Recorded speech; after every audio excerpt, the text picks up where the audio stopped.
আল্লাহ নবী বললেন ইয়াকরাউল কোরআনা ফাইন্নাহু শাফিউন ইয়াউমাল কিয়ামা।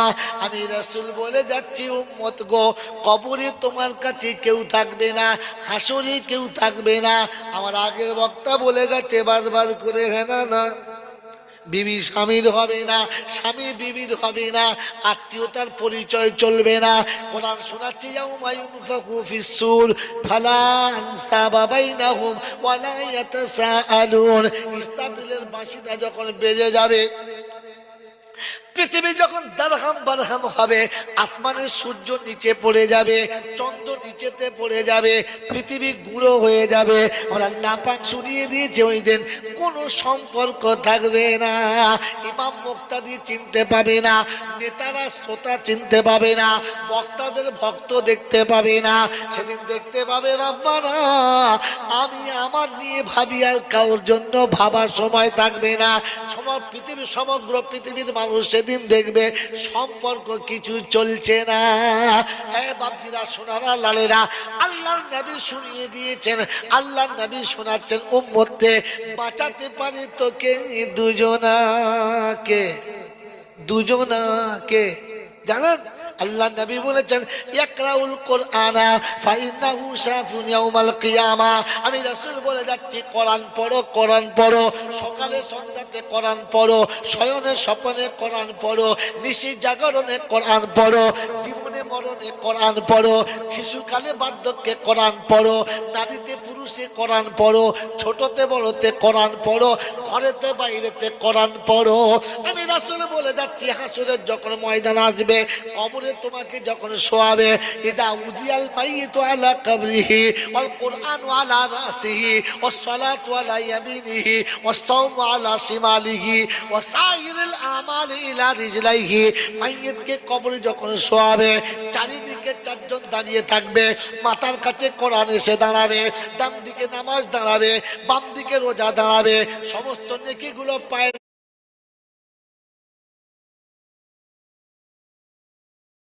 কাছে দাঁড়াবে।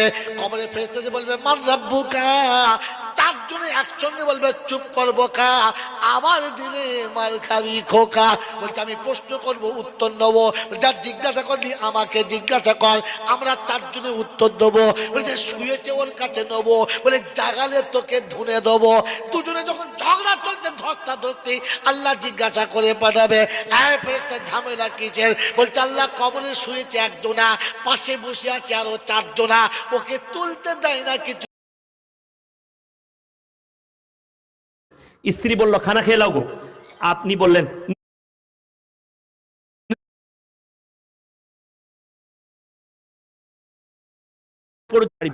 একটা কুটুম্ব বার করলিলে, যা বুঝে কর না। শাড়ি পরে গিয়ে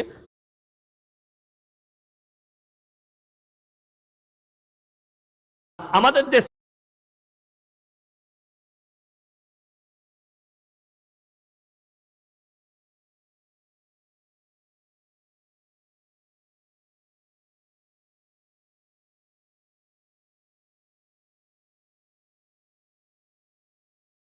আমাদের দেশের মেয়েরা কি বলছে, লোক মরে গেলে বিরাট মজা পায়, তাই না?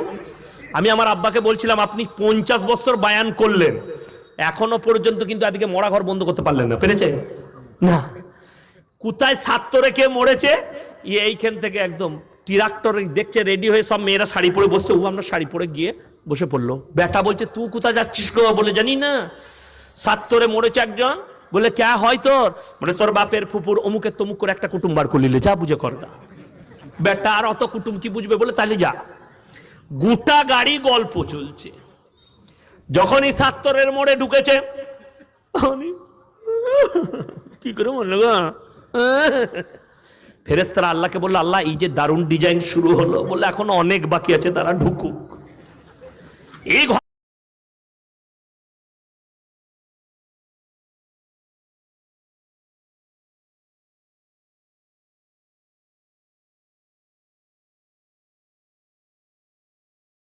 ভেতরে গিয়ে কাঁদছে, খালা তুই কি করে মরে গেলি? খালা বলছে দেখে কাঁদলো, আমি মরিনি, তোর খালু মরেছে। ও তো আন্দাজে চালাচ্ছে, ওদের জানা কেমন মাছে আলু খেতে গেছে, বুঝতে পেরেছে না? পারেননি। আহা, আমার মায়েরা, আপনারা ইমানদারের সঙ্গে বলুন, মায়েরা ভিড় করলে বেশি নাকি না ছেলেরা গিয়ে জানাজা পড়ে মাটি দিলে বেশি নাকি? তাড়াতাড়ি বলুন। ছেলেরা গিয়ে। তুমি বললে না বেটা চলে যাও, তোমার বাপের মামাই তো ভাই হয়, আমাদের আত্মীয় হয়, তুমি গিয়ে জানাজাটা পড়ে এসো, মাটি দিয়ে আসবে, তুমি দেখা করে আসবে, তোমার খালার সাথে বলবে মা আসতে পারেনি, পর্দার খেলাপি হবে বলে আমাকে পাঠিয়েছে, খুব ভালো। কিন্তু না, আমি যাব। সে যা গেল গেল। আমি তখন তালবিলিম, বুঝতে পারলেন, স্কুলেও পড়ি আর মাদ্রাসাতেও পড়ি। আমার দাদি মরে গেছে, রাতের সব চলে গেছে, আমি মাদ্রাসায় শুয়েছিলাম, সকালবেলায় উঠে গেলাম, দেখছি এত কাঁদা কাঁদছে, আব্বাজানের খালাই তো বোনরা সব, কি বুঝলেন, একজন এত কাঁদছে। আমি মনে মনে চিন্তা করলাম, আল্লাহ এদের বেশি মহব্বত, আমার ফুপুরা তো অত কাঁদেনি, কিন্তু তার থেকে বেশি আমার আব্বার খালাই তো বোনরা কাঁদছে। অতি ভক্তি চোরের লক্ষণ। সে এত কাঁদছে, যখনই একটু ভিড় লেগে গেছে তখন বলছে, বলো জনুবা জুতোটা লুকিয়ে রাখলো, কেউ নিয়ে পালিয়ে যাবে, হাতে জুতো মনে আছে। কেমন কাঁদছে বুঝেলেন, ও জুতো মনে। সে এত কাঁদছে, যখনই একটু ভিড় লেগে গেছে তখন বলছে, বলো জনুবা জুতোটা লুকিয়ে রাখলো, কেউ নিয়ে পালিয়ে যাবে, হাতে জুতো মনে আছে। কেমন কাঁদছে বুঝেলেন, ও জুতো মনে রেখেছে। আবার অনেকজন দেখবেন কাঁদতে কাঁদতে বলে, হলো আজকে আমি ঘর যাচ্ছি না। তুই যাচ্ছি না, আমার গোস্তর হাঁড়িটা জাল দিয়ে দিবি। ও এইখানে কাঁদছে, কিন্তু ওর গোস্ত হাঁড়িটা পচে যায় না, সেটা ওর চিন্তা আছে। কি যে দুঃখ আমার বুঝে আসে না। আবার দেখবেন যে একটু ভালো কানের দুল পরে আসে না, খালি কাঁদতে কাঁদতে দেখলো আমি, তারপরে কাঁদা হয়ে গেল। মেয়েরা বললে কোথায় পেলি দুলটা, কোথায় গড়াইলে? বললো আমাদের এখানে একটা শিকার আছে, মারাত্মক শিকারও যাবি গড়িয়ে দিবে। আর দেখবেন যার বেশি শরবত খেতে ইচ্ছা যাবে, খালি অন্য মেয়েরা বলবে দিল ওকে শরবত দিল, মরে যাবে মরে যাবে। ফেরে শেষ নাই, কি বলে ডিজাইনের শেষ নাই, সব হয়ে গেল। আমার ভাইয়েরা, আপনার গ্রামে মাইয়াত হলে, আমার বলার উদ্দেশ্য শুনেলেন, মাইয়াত হলে আপনারা এলান করবেন, যারা নিকটবর্তী আত্মীয় আছো তারা মাইয়াতের কাছে থাকো, যারা দূরবর্তী আত্মীয় আছো তারা দূরেতে একটা বাড়ি ঠিক করা হয়েছে, সেখানে উজু করে বসে মাইয়াতের মাগফিরাতের লেগে দোয়া করো। ভালো না খারাপ? ভালো। কিন্তু যদি ওটা করেন যাবে না, যাবে, সব চুকে গেল। খানা খেয়ে জানাজা হয়ে গেছে, এরপর বেরিয়ে যাচ্ছে, গাড়িতে চেপে যেমনি রোডে উঠেছে, তখন বলছে হ্যালো তোর পাতে একটা হাড় পড়ে এলো। বলে এলো তোর পাতে তো হাড় দিল, আটকুরের বাটার আমার পাতে একটা আলু দেয় নাই। ফেরেশতারা বলছে খালা খালি কবরে আই তোদিকে ভুনা ভুনা হাড় খাওয়াবো। পর্দাও নাই, নামাজও নাই, রোজাও নাই, কিচ্ছু নাই। নামাজ আমরা যা পড়ি তা আল্লাহ জানে, তাই তো? পাইকিরি ছাড়া তো নামাজ হয় না এখন। পাইকিরি নামাজ জানেন কি? পাইকিরি নামাজ মেয়েদেরও। সে আমি তখন নতুন নতুন এসেছি, কি বলেন, ছুটি হলে আসতাম রমজান মাসে, ঈদের পরের দিনে ইমাম সাহেব বাড়ি চলে গেছে আমাদের মসজিদের, আমাকে বললে ইয়াসিন নামাজটা পড়িয়ে দেবে। ঠিক আছে আপনি চলে যান। আসরের নামাজ পড়াতে যাচ্ছি, পুকুরের পাড়ে আমার সম্পর্কে দাদি হয়, দেখছি এখনো মসজিদে টাইম আছে, তা দাদি কি করছে দেখি, তো দেখছি দাদি নামাজের নিয়ত বেঁধেছে। আল্লাহু আকবার বলে নিয়ত বেঁধেছে, বৌমা ঝাঁটা খুঁজে বেড়াচ্ছে, ও আঙুল বাড়ি দেখি দিলে মাল ওই দিকে আছে। আমি বললাম হ্যাঁ গো দাদি এইটা কি নামাজ? বলে তোরা দুদিনকার মৌলবি, তোরা কি জানিল? আমরা বাপ দাদর কাল থেকে এরকম পড়ছি। কেউ কেউ আবার নামাজের নিয়ত বেঁধে একদম রান্নাঘরের সামনে নিয়ত বেঁধেছে, বিড়াল ঢুকছে, সূরা ফাতিহা পড়তে পড়তে বলে বিল। ফেরেশতারা আল্লাহকে বলে আল্লাহ সূরা ফাতিহাই বিল কোথা থেকে এলো? বলে ওদিকে খালি ছেড়ে দে, কবরে আসুক বুঝতে পারবে।